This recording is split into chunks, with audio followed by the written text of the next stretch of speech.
Ok, what's up mes butters? J'espère que vous allez bien. Bienvenue sur ma chaîne Magic Mike Curry où ça parle actualité NBA. Aujourd'hui, on va théoriser sur les 4 matchs de ce soir, donc du dimanche 20 avril, c'est-à-dire OKC contre Memphis, Orlando contre les Magic, Cleveland contre Miami et bien évidemment Houston contre les Warriors. C'est parti.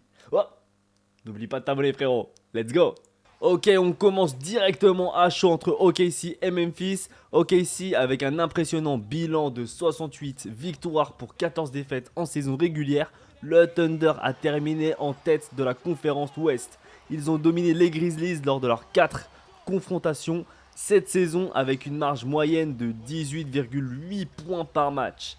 A contrario, Memphis, les Grizzlies 8e de la conférence avec un bilan de 48 victoires, 34 défaites ont dû passer par le tournoi de play-in, éliminant les Mavericks de Dallas pour accéder aux playoffs. Cependant, leur performance en fin de saison a été entachée par des blessures et une baisse de régime. Ok, je vous donne mon analyse à chaud de la confrontation entre OKC et Memphis. Il n'y aura pas de surprise, OKC va gagner haut la main le match-up.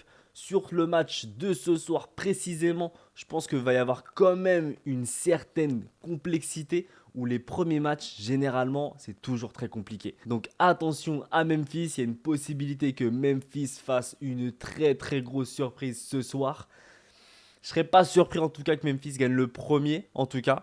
Sur les 7, clairement OKC va gagner. Régularité, l'énergie est là, la dynamique est là. Je vois pas pourquoi ils perdraient alors qu'ils ont un effectif incroyable qui sont prêts à aller jusqu'en finale. Alors que Memphis, n'oublions pas que Ja Morant n'est pas à 100% et qu'il manque aussi, je crois que c'est Brandon Clark et Jalen Wells. C'est quand même deux joueurs qui étaient dans le starting five de début. Donc ça entache aussi la motivation et surtout l'énergie de l'équipe. Donc très clairement, le match de ce soir, il va être en faveur d'OKC. Je pense que ça va être serré, vraiment. Ça va être serré sur le premier. Après, sur le reste, on va voir que ça va commencer à se détacher. Memphis, ils n'ont pas le banc pour pouvoir contenir OKC sur 7 matchs. Donc, ma prédiction de ce soir, ça va être OKC. Je dirais un petit 108-105, les gars. Très serré. Ok, on enchaîne le match-up entre Boston et Orlando. Les Celtics, champions en titre avec un bilan de 61 victoires et 21 défaites, abordent cette série avec l'objectif de réaliser un doublé. Une performance qu'ils n'ont pas accomplie depuis 1969. L'équipe est en bonne santé avec Jaylen Brown déclaré sans restriction après une blessure au genou. L'attaque de Boston est redoutable, menant la ligue à 17 tirs à 3 points réussis par match. Cependant, leur dépendance au tir extérieur pourrait être mise à l'épreuve face à la défense périmétrique solide d'Orlando. Le Magic, quant à lui, avec un bilan de 41 victoires, 41 défaites, a remporté le tournoi play-in contre Atlanta pour sécuriser sa place en play-off. L'équipe se distingue par sa défense, limitant les adversaires à 103 points par match et à 11 tirs à 3 points réussis en moyenne. Offensivement, Orlando dépend fortement de Paolo Banchero et Franz Wagner.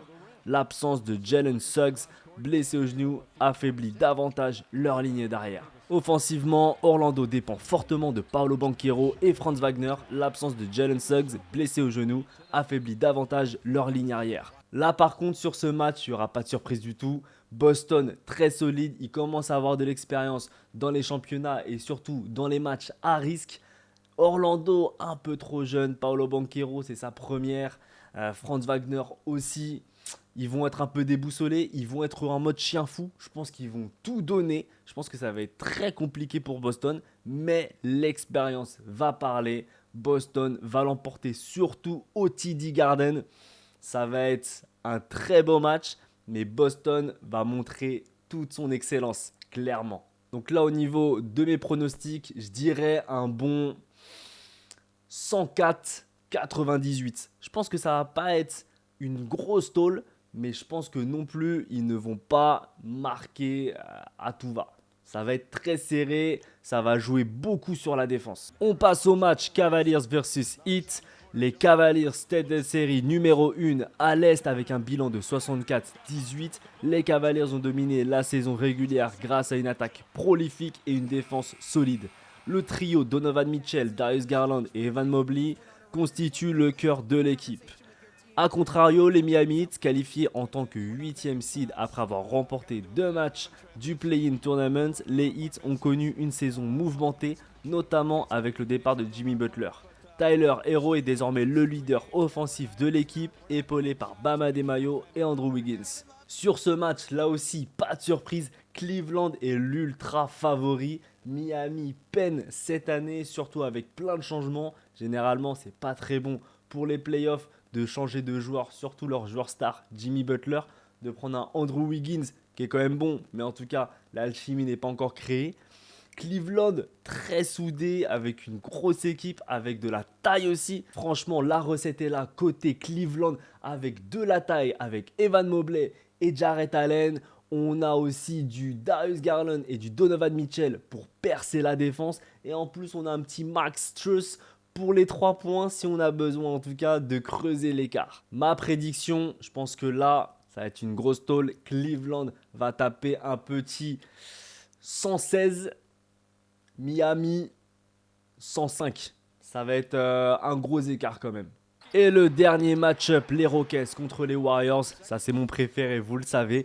Les Rockets, dirigés par Ime Udoka, privilégient un jeu physique avec des intérieurs dominants comme Steven Adams et Alperen Sengun, mettant l'accent sur le rebond offensif et une défense de périmètre agressive. En revanche, les Warriors misent sur un jeu rapide et fluide avec des alignements small ball mettant en avant des joueurs polyvalents tels que Draymond Green et Jimmy Butler. Sur ce match-là, je ne vais pas être impartial, vous le savez très bien, mais les bookmakers sont de mon côté. Ils disent tous que les Warriors vont remporter la série sur cette match. Sur celui-ci, je vais être un peu plus mesuré.